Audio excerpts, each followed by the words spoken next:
ঝুলি থেকে বেরোনো আজকের গল্পের নাম পরিষ্কার বিড়াল। চলুন তাহলে গল্প শুরু করি। এটা আমার বাড়ি। এখানে মা, বাবা এবং চীনাও থাকে।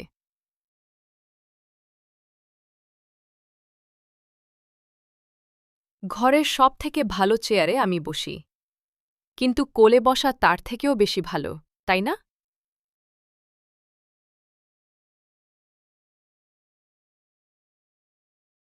চীনা আমার সবথেকে ভালো বন্ধু।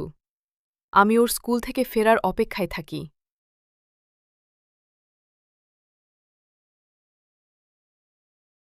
আমি জল ছাড়াই নিজেকে পরিষ্কার রাখি। আমাকে টমির মতো স্নান করতে হয় না।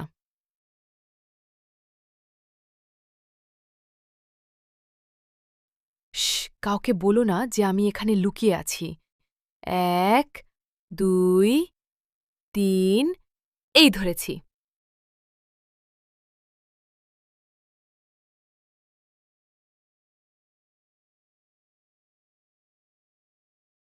যখনই আমি বাগান থেকে কিছু ভালো খাবার আনি, মা আমার উপর রাগ করে।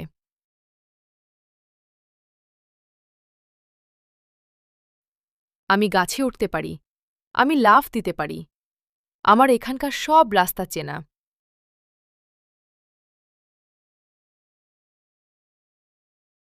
সঞ্জু পাশেই থাকে। সে আমাকে জ্বালাতন করে, যার ফলে আমি খুব রেগে যাই।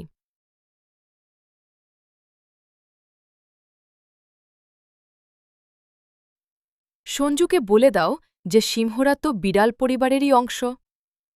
আমাদের নখ খুব ধারালো হয়।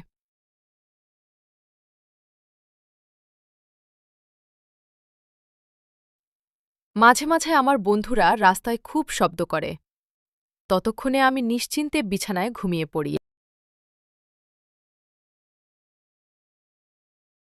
বাচ্চারা, গল্পটি তোমাদের কেমন লাগলো? ভালো লেগেছে তো? এই রকম আরও মজাদার গল্প নিয়ে আবার দেখা হবে। ততদিনের জন্য নমস্কার। এই ধরনের মজাদার গল্প শোনার জন্য এই কিউআর কোডটি স্ক্যান করুন।